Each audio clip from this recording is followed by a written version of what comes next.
Assalamu alaikum and peace be with you. You're watching Muslim Network TV.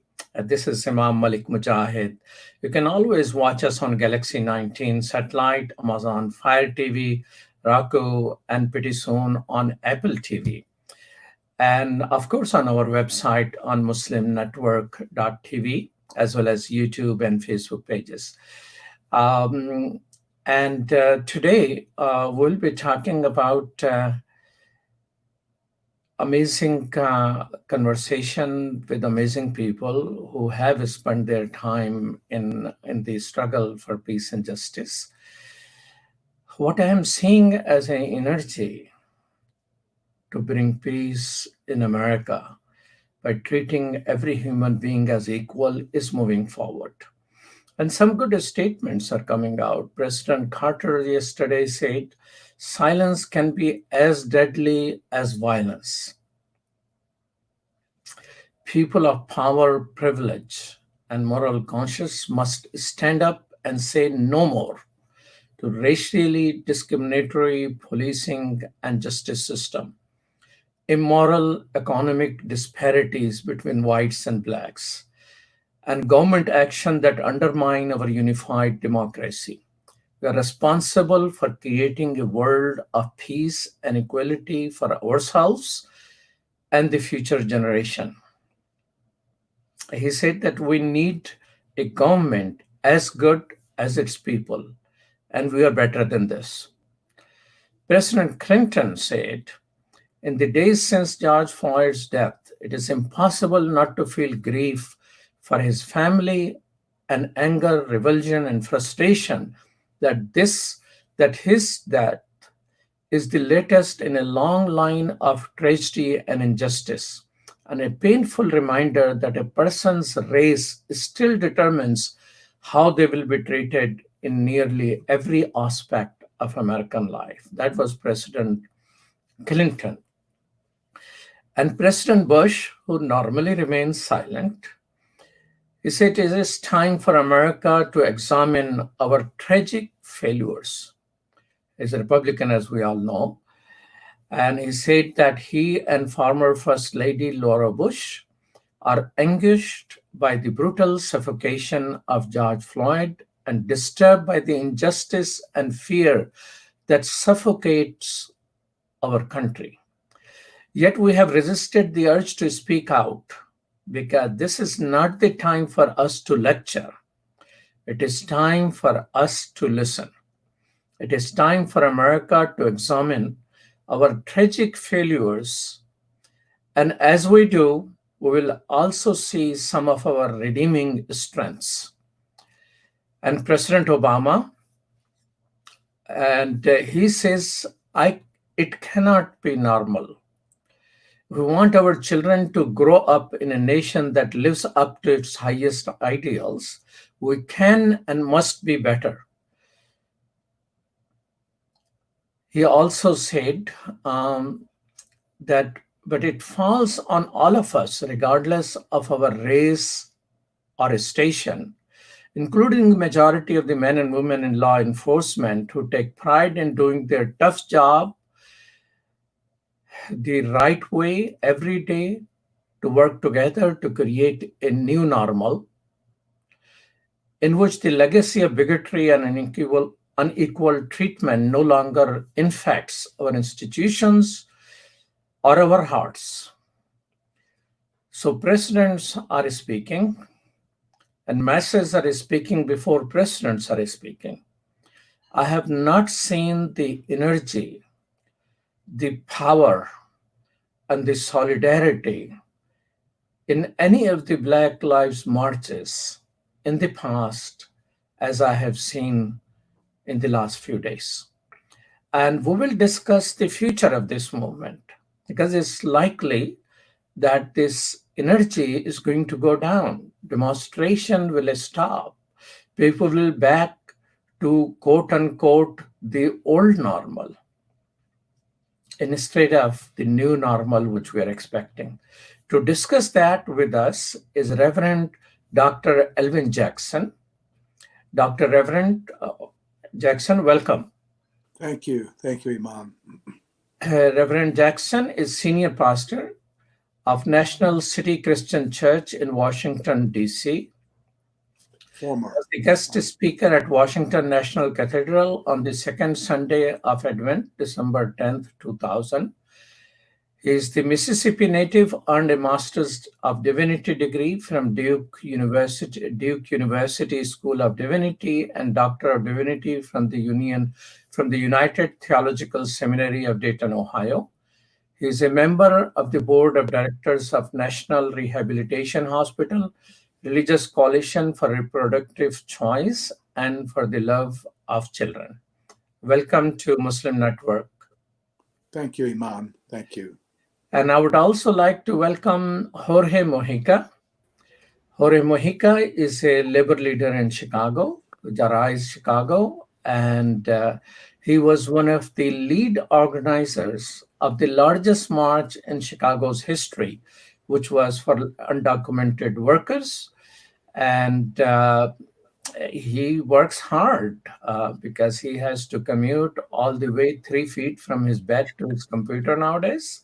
And he gets tired, so he takes often breaks. But he's known to work for the poor people and their welfare. So welcome to Muslim Network TV. You have been on Radio Islam on WCV 1450 many times in Chicago, but now that Radio Islam is merged into the television network, which is on Galaxy 19 satellite, as well as, which goes, by the way, not only whole USA and Canada, but also to all the way. So pretty soon you'll be popular in Mexico finally. Excellent. Thank you very much. Good day to you too. So tell me, Reverend, that you heard the nice words all the former presidents have. They're good words. They are meaningful words, and I am sure they are sincere words. But all of them define all my time in America. Why they were unable to change what they are complaining about now. Yes, they are. They are good words, and but this is, as you said, this is a. I think this is a new time. There's much hope in what's happening in the streets of America. We all decry the looting and all of that's going on, but to see these diverse crowds of young people and all kinds of folks, all stations of life, coming together, decrying the injustices, the systemic racism. So there's hope in that, and I guess it was someone who said of President Roosevelt, when President Roosevelt was president, he said to an activist, "I want you to go out now. What you said to me is good, but I want you to go out in the streets and make me do what you said." And so that's what's happening. I mean, these young people and these activists in the streets are making our institutional leaders maybe do what needs to be done. And so this is all of this unrest. This is a good moment. There's hope in this moment, I think. So do you think that the leadership is in the hand of younger people instead of classic organization of NAACP and all that? I think that it's the younger people and the folks, the activists in the streets, who are really the energy behind it, who get the institutional leaders to move in the direction that we need to move in. That's often the case, so we have to celebrate and cheer that on. So, how have been the demonstrations in New York City? Are people keeping up? Yes. Now, actually, I should update. I'm retired now. 3 years in retirement, so I'm in Florida, and so I'm watching New York at a distance. It's a little quieter here, okay. but the folks there are doing some good work, moving things along there in New York. Okay, all right. So is Florida feeling what people in North are feeling? Yes, it's a little more scattered here, but I'm in Jacksonville, Florida, and there are several marches going on even today as we speak. And so, it's said in Florida, the further north you are, the further south you are. So North Florida feels more like the South. But there's activity and action even here in Jacksonville, and so that there's hope in that. Okay. So Jorge, what is going on in Chicago? Oh, but many things. But first, I completely agree with Pastor Jackson analysis. When he was in the White House, President Obama repeated those famous words: "Make me, make Make me me do do it. what you want me to do." Mhm. And unfortunately, not many people was able to make him do anything. And so it happened with all the presidents, despite their willingness, if they had any, to make profound changes. Nobody made him do anything really at this level. But now this movement in the streets is really hopeful. I think the masses in the streets are leading. The traditional institutions, the leadership, what we know as leadership in all communities, are following these protests. This is not a national. Let me think of a theme and launch it. No, this is wow. This is happening. So I better react. I better say something. I better don't lose my leadership. Mhm. So I follow and I support and etc. etc. etc. To make presidents to declare something, it's really important. I mean, Mhm. you said it, Imam. Bush doesn't talk publicly. Obama has been mostly keeping quiet, and they have come out and declared and said, "Yeah, there's something very wrong, and we have to change it." So that is what's been happening in all over. Not only in Chicago. In Chicago, there's been several demonstrations. There's also been looting. We all know that, and unfortunately, it derived into a black versus brown, brown versus black uh, beginnings of a war, which I hopefully believe is coming to an end. There were several demonstrations yesterday of black and brown unity, and that's what we needed. I think there is envy on the side of Latinos against African Americans because they are citizens and we are not. So we want the things they have and we don't have them. But that's coming to an end. I hope. There's been more and more expressions of solidarity and unity than confrontations. That's my city these days. Now, the President Carter. I mean, all this statement of President Carter. Silence can be as deadly as violence. That struck me as the master sentence of all the presidents, what they are saying.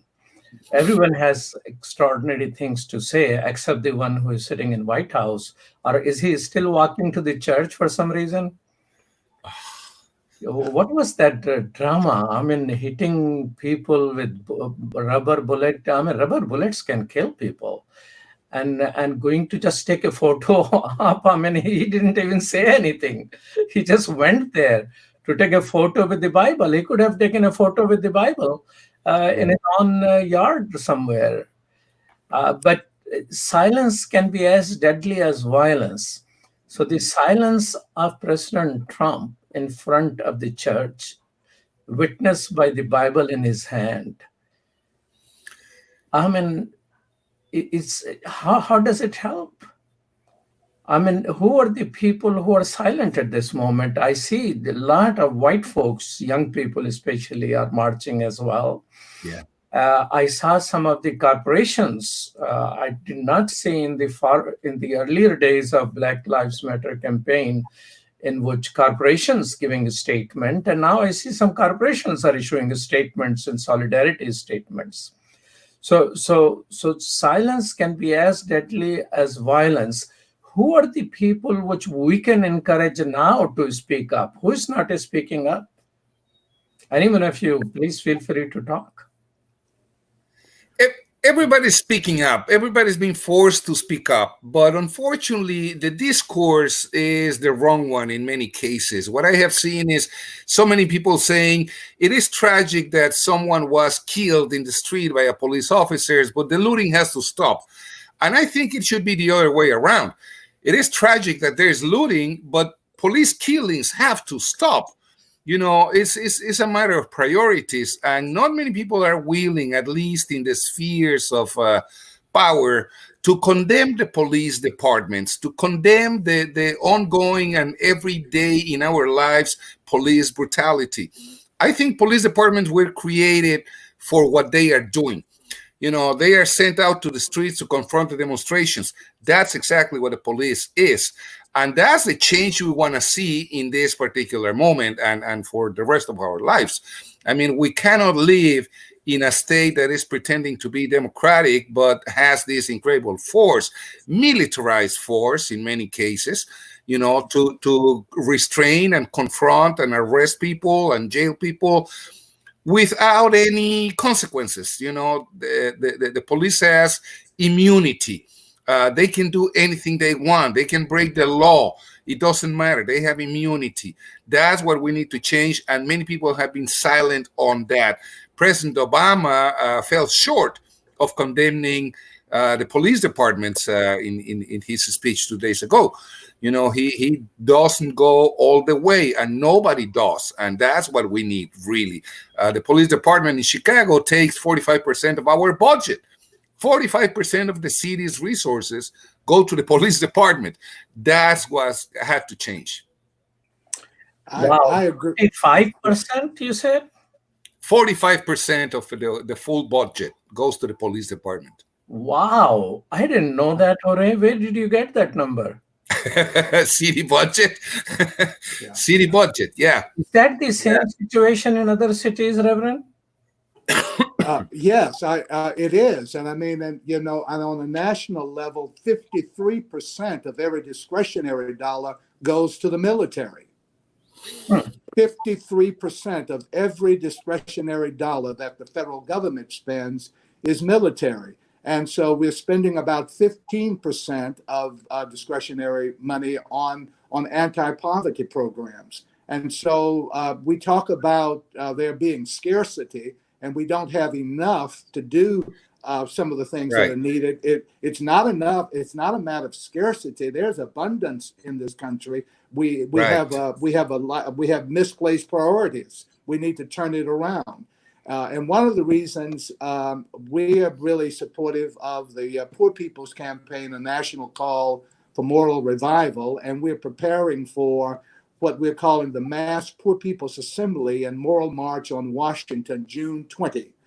We had planned for it to be an in-person gathering in D.C. at the nation's capital, but now it's going to be an online event, a digital event, where we expect millions to gather online, addressing what we're calling the 5 interlocking evils and injustices of our time: systemic racism, systemic poverty, ecological devastation, the war-based economy, and the false moral narrative of religious nationalism.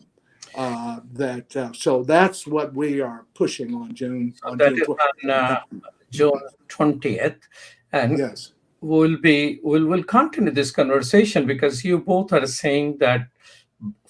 So the demand of defund police is connected with that 45% going over that way. Yes. And you're connecting that with the militarization versus the poverty at home. So let's continue on that topic after we take the short break.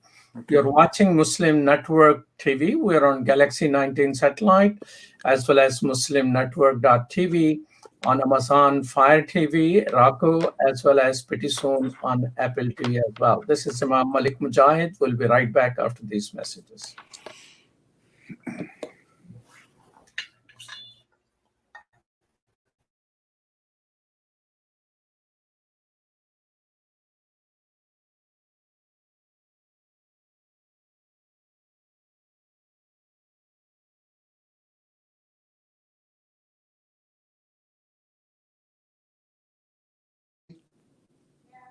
You leaving?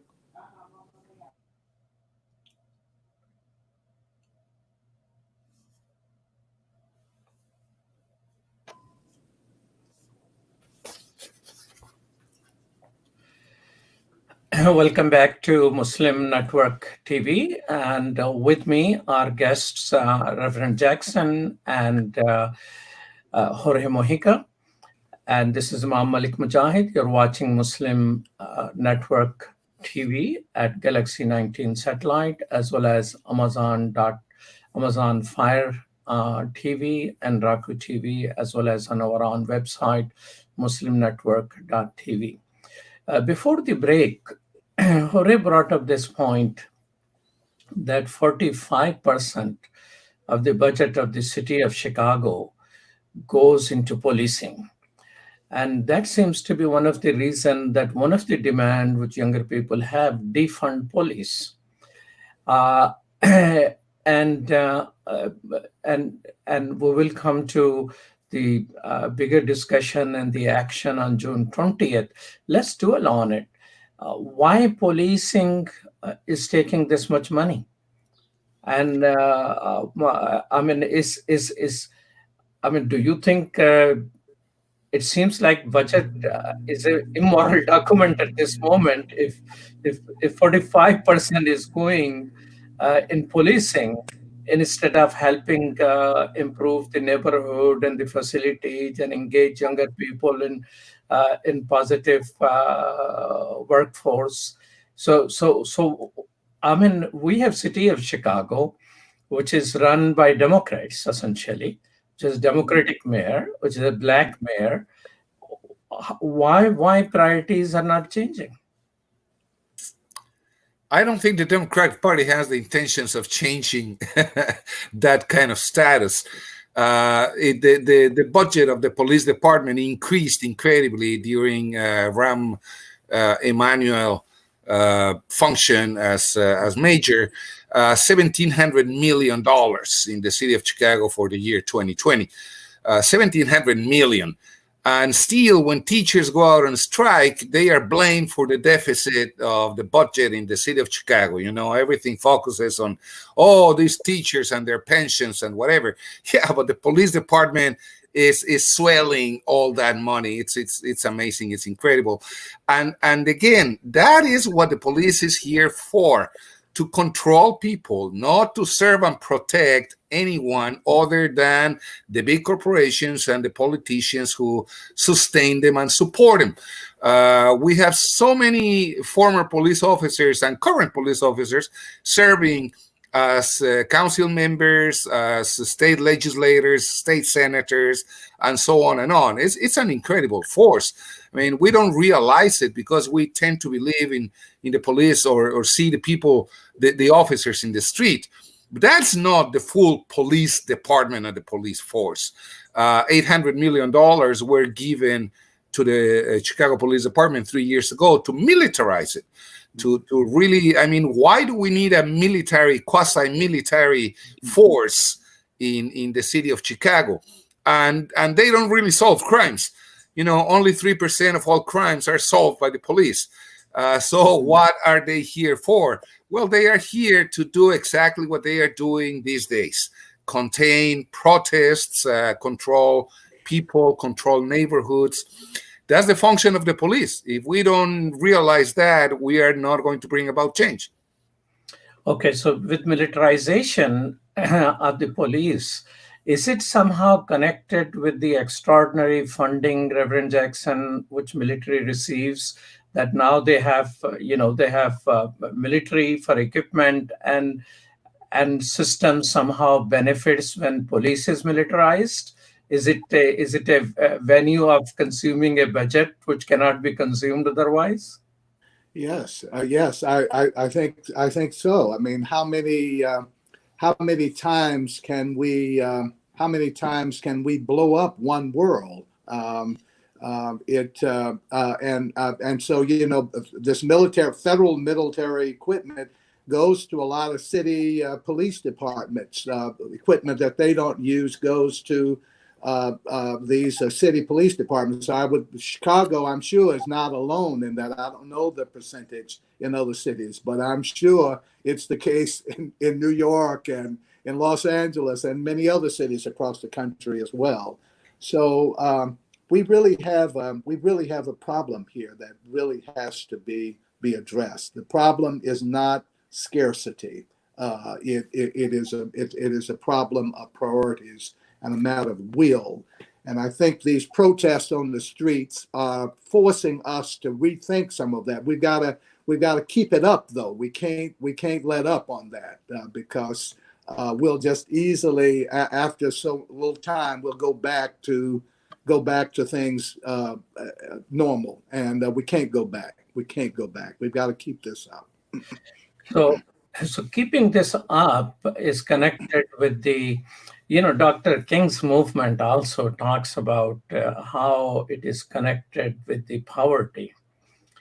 Issue of poverty is central to, Black freedom movement as well as all people's movement, and in in Chicago, more blacks and more Latinos have died than any other people during this pandemic.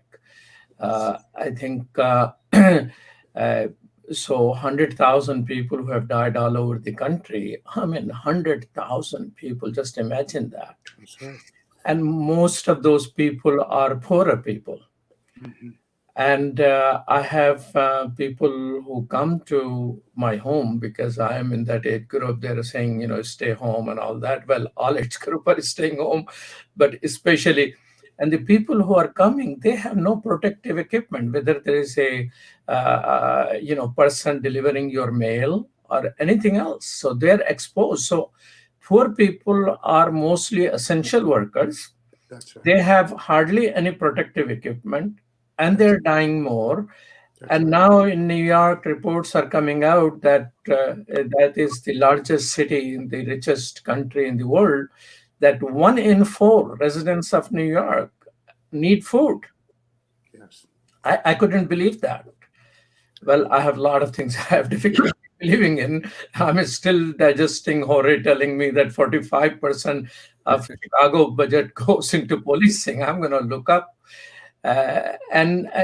So you are focusing on poor people's movement.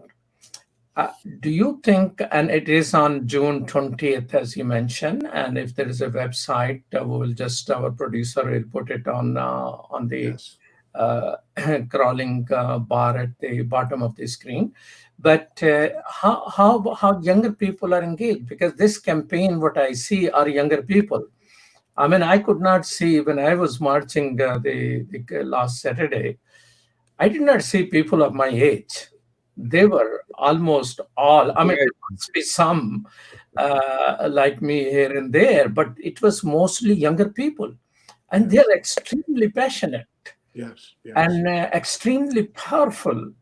Yes. I could see them, how much anger they had.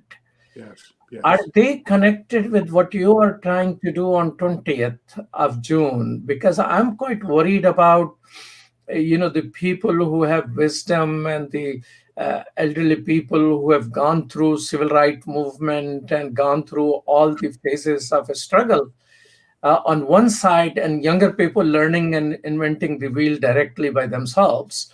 Is there a connection? Are the younger people, because I was with younger people in last several days, none of them talked about March, June 20th. So do a little bit more on it, what it is, and how younger people are going to be part of this campaign. Yes. Well, thank you. And by the way, the website is june2020.org, june2020.org. And for the last 3 years, William Barber has been leading this. Oh, North Bishop Carolina, William Barber, right? Pardon? One from North Carolina? From North Carolina, who started the Moral Monday movements there in North Carolina. And for the past 3 years, been quietly organizing this Poor People's Campaign. And so for the past year, we've been involved in a 25-state tour. We can do more, mobilize, organize, register, and educate. So educating people, registering people, organizing, mobilizing people to use their voices and vote. And so this kind of culminates on June 20, when we will be bringing folks together online now. We think millions of people will gather with us. And we're reaching out to some of those young people. We need to do more work with that, connecting with them. But there are all sorts of people, people of faith and no faith, union leaders, community leaders, all coming together. And the folks who will be speaking on June 20 will be poor and low wealth people. We will have artists and entertainers and folks, but no politicians and pundits, poor people speaking, telling their stories and speaking to the solutions about how we move forward. So Polly, a woman Polly in New York, who talks about having to sneak PPP equipment into the nursing home where she works. She calls it mass suicide, having to go to work every day and not having the proper protection equipment that she needs, having to sneak it into the nursing home. And so, there are 140 million poor and low wealth people in this country, and nearly half of the country. So this is a major, major situation that we have got to address. And so we're attempting to do some of that on June 20 with this major gathering. And we want to encourage everyone to join us on June 20th. So June2020.org is Yes. very easy. And we are going to make, as Muslim Network TV, we are going to make arrangements that it is live on Galaxy 19 as well as Amazon Fire TV and Raku TV, as well as on our website, muslimnetwork.tv. But remember, if those technical arrangements don't come in place, easy to remember, June2020. That's right. .org. That's right. Not very difficult to remember, June2020.org. That's right. Jorge, well, Reverend is giving us a challenge on June 2020. And you haven't heard about it. I haven't heard about it. It means the we got work to do. And Muslim we've got our work cut out. Yes. So what is it which we can think of doing now to promote that? I mean, we got just a few days left for it, 15 days or so. Definitely, we have to work on it. And in our case, and also in your case, Malik, we have to provide translations, because we also deal with that difficulty. It's a fantastic event with millions of people who speak English is not very attractive for the Latino community. And we have millions of people who would be incredibly interested in this kind of event, but we have to provide a translation for them. And we will have translation that day. We will have translation. We will have ASL and yes, we will have translation. We need translation from today and on in order to promote it. A good part of my work these days have been to translate the coronavirus information, medical information, technical information, whatever information, prevention information into Spanish, because the Latino community was the last one to really get the information. They needed it in Spanish, and there was only information available in English. And then it was technical information, and we needed to retranslate from technical language to simple, understandable language. And that's what, most of my time, I think, has been explaining to people, detailing to people the small parts of life that would preserve their lives. And that's what we've been dealing with for the last 2.5 months, I think. Poor people have been working. We are about to launch a national demand saying either undocumented or essential, but not both, because many of the famously essential workers are undocumented workers. And you can't be both. You can't be undocumented and essential. If you're essential, you should have all your documentation, all your papers, all your legal status in the United States. Forget about people. in that case, they cannot be abused as slaves, That's right. Although we have to point out, and that's one of the most brilliant lessons I learned in the Fight for 15 struggles, that it doesn't matter if you are a fifth generation African American worker, if you work at McDonald's alongside with an undocumented worker, you earn minimum wage. That's it. And you only have 20 hours a week. So you're poor. You're damn poor. Absolutely. Right. So it doesn't matter if you're a citizen, if you're undocumented, but in our particular case, we want that fixed too. If you are a essential worker, you have to be a full legal permanent resident of the United States. That's right. That's right. So two things here. Reverend Jackson, it will be a good idea if there is a Latino poster on the website. Yes, we publicize if it is not, and the a channel on which it will be translated, because main channel is likely to be English. Which channel it is going to be translated? Is MSNBC is doing the live coverage of it, or somebody? So that there should be recruitment of a Latino channel which can translate it in that. Yeah. It will be on a Latino, Telemundo and several others. We will be using. Okay, so that information I think need to be available, and I will make sure that today our graphic designers get into developing something which circulates in the Muslim community. That information. That's great. That's great. Because this is a struggle of a common. Now, one of the things which has come up with younger people, and that is 8 Can't Wait. I mean, that's a website too. 8can'twait.org. And they have, after research, have come back with the principles, 8 principles. They say if those are implemented, police violence can go down by 70%. It doesn't require any federal or state legislation. Every city can do that. And I would like to talk about that a little bit after this break. And you're watching Muslim Network TV. We're on Galaxy 19 satellite, as well as Amazon Fire TV and Roku. And on our own website, muslimnetwork.tv. And I'm talking with the Reverend Jackson and Jorge Mojica, my friend, and we'll be right back after these messages. Thank you.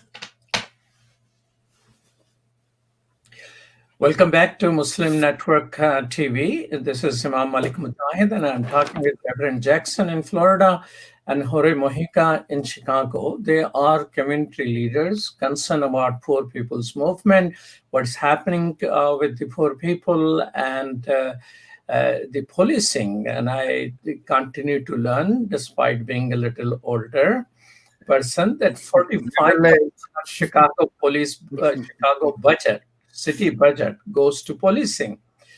Who is subjected to this policing is normally poor people. And so police reform doesn't go anywhere. I have marched in Chicago, against the police torture, and that CPAC campaign that we have citizens control on the policing. So what are the things we could do? And there is a group of younger Black leaders who, based on research, have come up, 8-point reform program. They call it 8can'twait.org. And I like to share those. And, they claim that if these reforms, which does not require a federal law or a state law, if these things are adopted, it will reduce killing people by police, police murdering other people, 70% plus. One thing is ban chokehold and stranglehold. Second is required de-escalation. Third is require warning before shooting. I didn't realize they're going around shooting without warning. Yeah. And exhaust all other means before shooting. Fifth, duty to intervene and stop excessive force by other officers. Like in this case, if one guy has gone nuts, why other people are not stopping them? And ban shooting at moving vehicles, require use of force continuum, and require comprehensive reporting each time an officer uses force or threatened to do so. Do you think, what is your common sense? Of course, this is a research base and it is being promoted, and imams and Muslim leaders in North America have adopted this as something to push each city to adopt, because it doesn't require a federal government or a state government to pass any laws. Do you think reform of this nature, because of course we can talk about the structural changes, demilitarization of police, defunding police, these are major calls. Which should be in place. Without that, not happen. And also the cultural change in which certain people have privilege and other people seems to, the victim of their privileging and all that. But do you think these demands of 8 can't wait will have some impact on reducing the police murdering civilians? Definitely, they would. They are steps in the right direction, but there's one big, immense issue: the so-called qualified immunity. That's an 1893 law in the United States, so it's a federal law, 120 something years old, and supported by Supreme Court decisions. Police officers have qualified immunity, meaning they pretty much have to violate your constitutional rights for you to be able to do anything against them. That's one big national problem. We can, do all of the other steps, but if the police is still immune to being responsible, not much is going to change. That 99% of the cases of police officers get acquitted, but there are cases and some are punished. So how your argument of immunity is implemented when there are cases? I mean, now all 4 officers in Minneapolis are charged after a lot of protests. So there seems to be some room to pursue legal course against them. Yes, but do you remember the Rodney King uprisings? Yeah. The officers were acquitted. Mm-hmm. In that case, they didn't kill Rodney King, but they were acquitted. And that happens with 99% of all police officers accused of doing wrongdoing. The city of Chicago has spent between 2011 and 2018, there's no more data, but in those 7 years, spent $500 million paying victims of police brutality and police misconduct. So it's not only the yearly budget, it's also that the city of Chicago is forced to defend these police officers and pay when they misbehave. So that's another big chunk of money. $500 million is a lot of money just to cover up. And what happens when there's a negotiation and the city of Chicago pays a family that lost somebody is that there's no responsibility in it. The police department and the city of Chicago do not accept responsibility in it. So the officers who was accused goes back to work, gets paid back wages, and nothing happened. So yeah, you can do something, but it's not very effective, really. Yeah. And I agree completely. Those 8 demands are good and step in the right direction, but we've got to keep our eyes focused on the systemic structural changes, cultural changes that need to be made. So we've got to keep our eyes focused on the big picture, it seems to me. Even as we may make some steps with those demands, but there's some bigger issues there that we need to keep pushing on as well. Okay, so and one step to push bigger issues is that widening the movement, so more people feel part of it, that all will benefit. What are the chances that any of these former presidents who have very nice things to say, use their capacity of the farmer capacity to really translate, because protesters are younger people, and a lot of them are in prison right now in Chicago, about 1,500 of them. Yes. Minneapolis, they were saying that 80% are from outsider. It turned out 80% are from Minneapolis itself. So these are younger people who are coming out, and they are all sort of a beautiful shade of God's creation. There are white and blacks and browns, and all sort of people are part of it. So they eventually now they are stuck in trying to have bails. In some cases their bails is set at $50,000 and things like that. So they're all, once they're arrested, they will be subjected to all the viral impact on them, pandemic, and a whole lot of things. These people will go, but who are the elders who will have a sway, or who will translate all what the country is facing into those systemic changes? Because that requires a whole lot of politics. And Jorge, you are part politician, you ran for office. So and Reverend, you being Mississippi, you have a lot of wisdom there, and you like South, you ended up in Jacksonville, Florida. So tell me something, share some wisdom. We got 3 minutes to go. I like to each one of you to share, where do we go from here, from younger people bringing all the energies to the street, how it could be translated into the systemic changes? Continue leading, continue leading, continue the movement. Reverend Jackson was speaking about this dwindling down sooner or later. Unfortunately, yeah, that happens in all popular movements. But keep it up, keep it up, keep up the pressure, pressure, pressure. That's what we have to do, I think. I say amen to that. Amen to that. Wow. We gotta keep it going. Well, preachers say these things, rest of us say amen to it. That's right. Reversing the role here. Well, and one of the things which is going to be critical, I think so, is that translating that into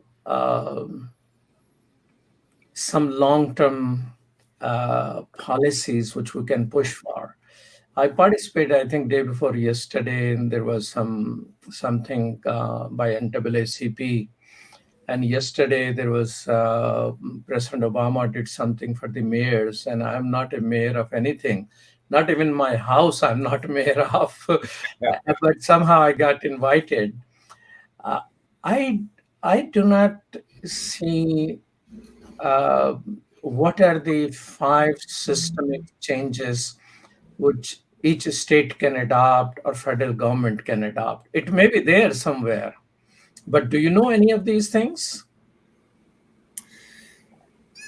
There's one thing in the history of police departments. The police department in Chicago particularly was created by demand of the corporations who had private armies to control their workers.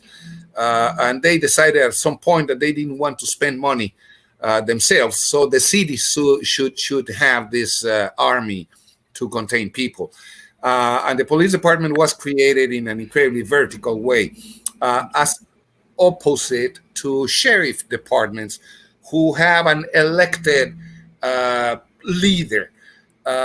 Election by the police, electing the police officers would be a good way to go too. That would be structural, because that would dissolve the quasi-mafia characteristic they have. So the superintendent of police should be elected, should be subject to elections and good behavior and keeping the department under his control. That would be interesting. Defunding, no more military equipment for the police. They complain that, well, we have to face gangbangers in the streets. Yeah, that's a problem with the arms manufacturers, who put any excuse to keep selling arms. That's another problem. But I think each city could do something really important. We don't have to wait for national legislation, although I would like to see something. Okay. Well, thank you so much, Jorge Mojica, and thank you so much for Reverend Jackson. Why you chose Jacksonville? Because it is named after you? Yes, I did. That was very, Jackson from Jackson. All right. Well, thank you so much. Truly appreciate you being with us on Muslim Network TV, and look forward to talking to you in future as well. And thank you so all much for watching. Thank you. And thank you all for watching. You can always watch Muslim Network TV on Galaxy 19 satellite, as well as Amazon Fire TV, Roku, as well as our own website, Muslim Network TV, and the social media. Our producer today, Connor Mays, thank you so much. Assistant producer, Zahra Nadeem, thank you. And our great intern, Sumaya Heather, thank you so much. And we'll be right here tomorrow. And Muslim Network TV is always there, 24/7.